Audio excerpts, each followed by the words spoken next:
was a kid, my dad passed away when I was 7. He passed away from leukemia.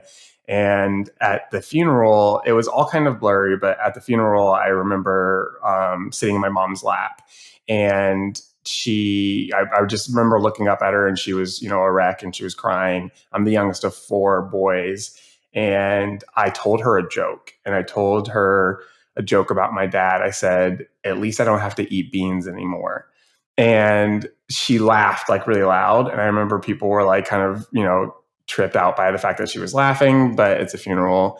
And she told that story for years. And she would always be like, that's how he was trying to understand grief, and that's how he was processing it.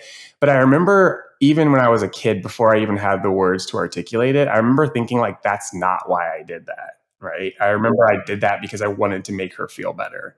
That was the goal, is I was like, I can make her laugh right now.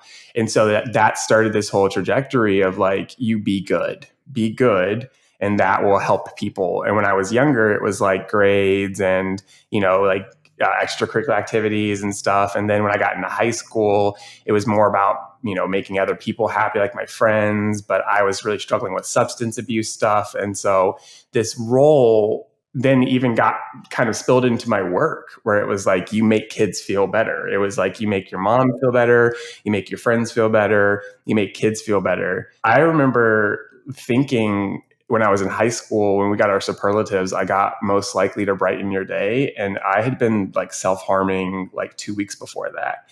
And I just remember thinking about like who these people see and how these people use me, or how these people like want me in their life, is so disconnected from how I feel about myself. And I remember when I got that award, I went to the bathroom and I cried, because I was like, because everyone was clapping, and I was so shocked that that was the superlative I got.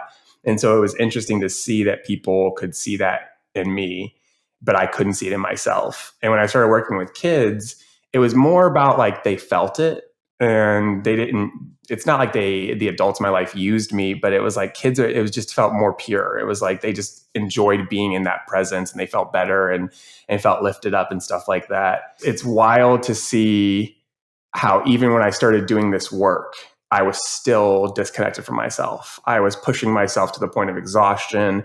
I was putting other people before me. I was going to like soccer games for kids. I was, talking to parents on the phone. I was helping my friends with whatever they needed. I was in grad school. I had like 3 or 4 jobs at the same time, and all of my jobs were dedicated to taking care of people. And I just collapsed. I got to a point where there was nothing left and I couldn't do it.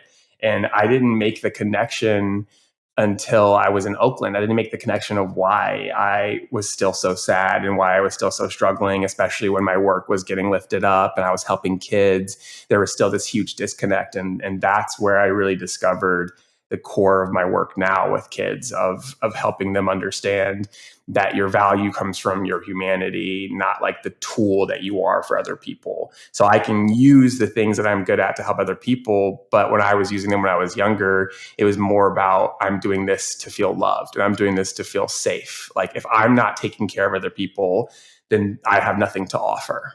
Right. And if I have nothing to offer, then there's no safety. And there's so much of that in like what kids feel throughout the day, of like, I have nothing to offer. I have no safety. I have no one loves me unless I do these things.